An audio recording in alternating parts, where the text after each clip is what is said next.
Hi, I'm Rick Dior, and I'm here to answer your questions on these old Ludwig practice pads.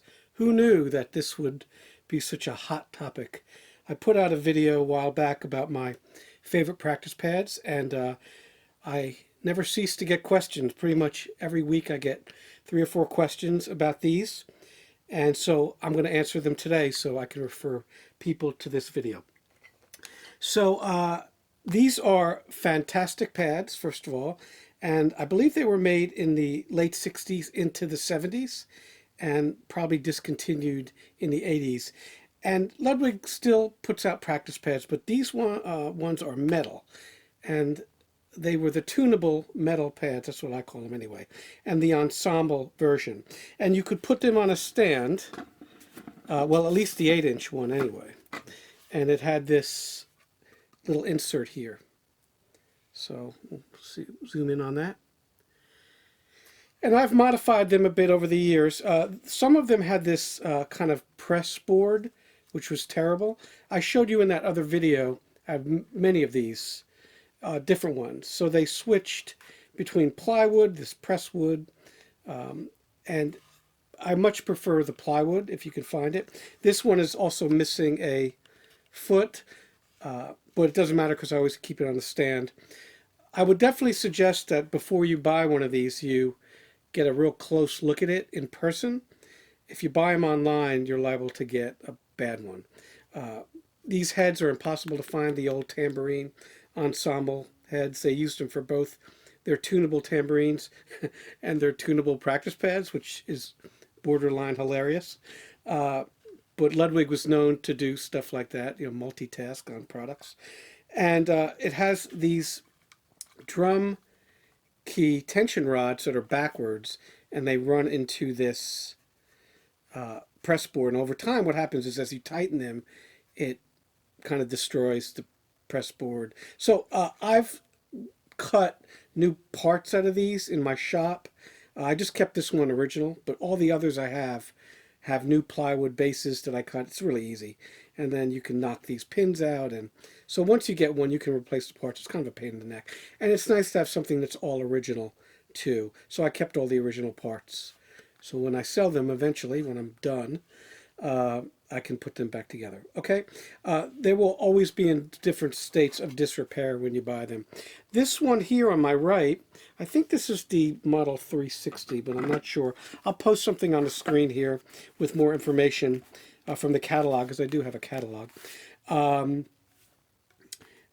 probably could have gotten these. This one probably would have been about $9. This one probably $11. They were so cheap back then, right? In today's money, I think that would probably be about maybe $50 or $60, most likely. This one is the 10-inch version, and I don't know if I've shown you this one, but this does not have the insert, this particular one. This does have the plywood base here that's painted black that will last a lot longer. And the same thing with the tuning keys, but in this case they won't indent in that press wood, which falls apart basically, especially if it gets wet, so don't let it get wet. So this one lasts a little longer. And I like this 10-inch one as well. Usually I use the 8-inch one because it's portable. It's a little bit higher in pitch. I do test my sticks on it when I make my sticks for pitch. It's really good with that. And but this one feels great, and I do keep it on a regular snare drum stand because what will happen is it will wobble. It's heavy, very heavy because of the metal. All right. Now, you could buy the original stand with these, and that looks like this. And someone told me, interestingly enough, that you would mount the bell kit on this for support. So you have the bell stand kit, and I guess their stand wasn't strong enough, and then you would use this next to it, which makes a lot of sense. I never realized that. So after I posted my video, someone posted that as a comment, which I really appreciate. You never know what you're going to learn by your comments, so that's great. So that's what that's for, apparently. And it has this little insert here, and this is an original stand. At least the top is. The base is different. It's a little more sturdy than the original. Okay, so you can get these. You can still find these stands. The insert's pretty big. It's like a Gibraltar insert. Now, the inserts on these 10-inch pads were smaller for some reason, and they fit the Ludwig threads. But again, it wobbles, so it would have been better if they used the actual insert on this pad, which is very strange. Once again, a parts thing with Ludwig. That's much more solid. So, but I usually would replace this, but I always keep this on a snare drum stand. Now, you'll notice one thing here, that I use these little caps. So I'm going to take a close-up here to show you this. And I put these caps on here so I don't ding my sticks. These tension rods, we'll call them, they're upside down, and there's a nut on there. They are very sharp. They can do some serious damage. And we'll show you another one here. And I'm going to grab a drum key. Sorry about the wobbly video. And you see here what that looks like. And the Ludwig drum key, which is here, if you're lucky enough to own an old one. I have several. And it works really nice. So you can crank these things up. Usually I don't have them real high because I like a little bit of, you know, authentic drum feel on them. So it's not like playing on a marching drum or anything. That's what I love about these pads. You can really tune them well, and they're solid feeling. And then what I do is I take these rubber caps and I put this cap on there. And you can find these, you know, if you search rubber caps on Amazon. I'll see if I can find some sort of product number. And these are just rubber caps if you search on rubber caps. And I go around and I put these on all of the tension rods there that come up. And this one I haven't done because I was tuning it up this morning. I haven't played it in a while. The thing about these bigger ones is the head will wrinkle.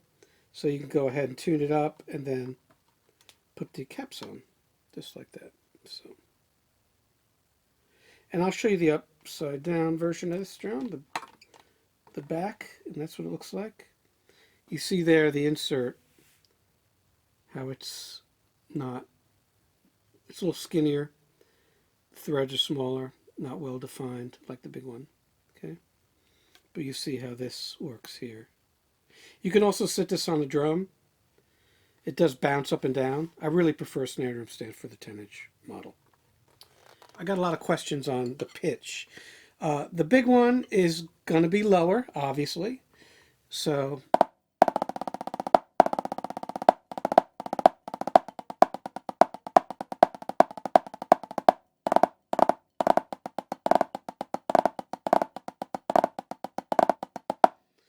and the small one's going to be higher.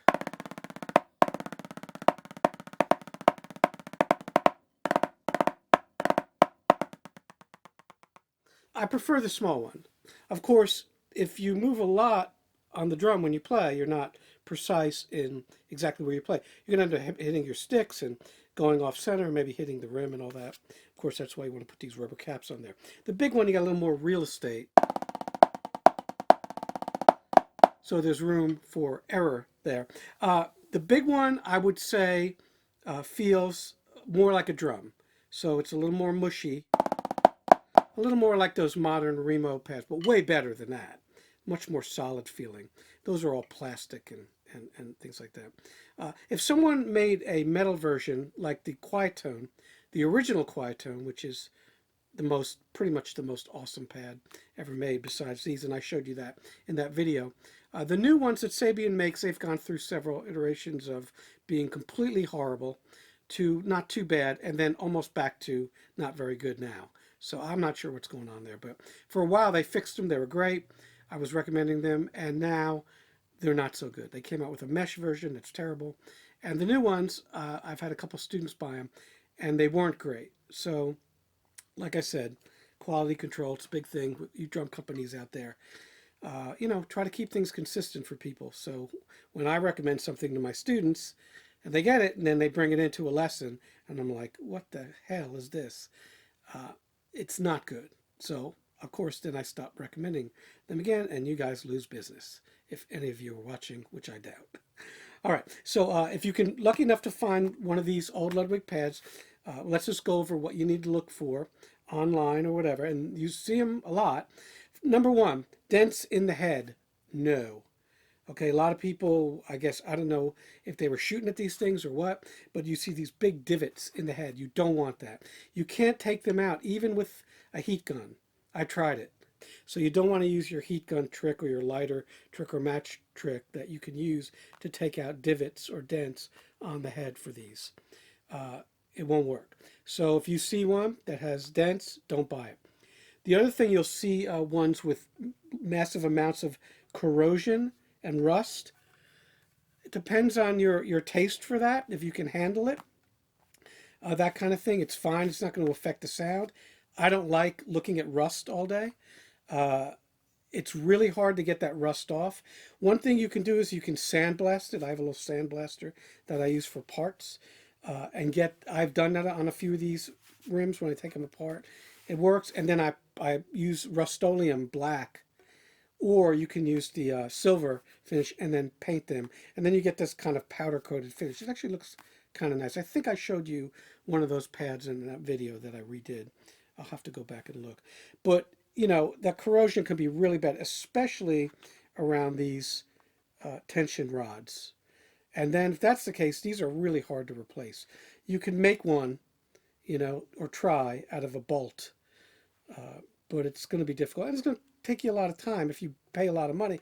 And these things will probably run you about $100, you know, for one online. You don't want to end up putting 3-4 hours of work into it. Well, maybe you do, but I don't. I'm too busy. So I look for ones, or I would look for ones that were in great shape cosmetically. Now, they're not going to be perfect. They're going to have some, you know, age issues. Remember, these things, you know, they're from the 70s, so it's going to be over 50 years old.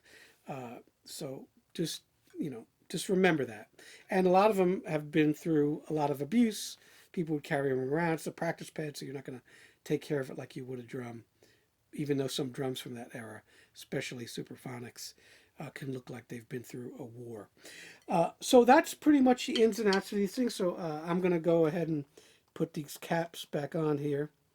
This really saves your sticks. If you one little dent, like when I'm auditioning this is like a new pair of sticks I just made that I'm going to sell. I always play the sticks that I sell for a while, and I don't dent them. I don't do rim shots, but I play with them. I want to make sure I'm sending out something that I'm comfortable with, and I check the pitch with the same hand. So this is a really beautiful set of Cocobolo 87 grams. I might keep these. They're so nice. I don't know. I have trouble with that sometimes. But I'll put these on before I practice, or not practice, but test them out, just in case I hit one of these. I've done that before, before I put these on, and it, you know, couldn't sell them when they're like that. Okay, so I hope this answers all your questions. I think I remembered everything: the heads, the mounts, underneath, the caps, yep, and the stand. I think that's it. So we'll see you soon. I'll play just a little bit because I'm warming up here, and we'll see you next time.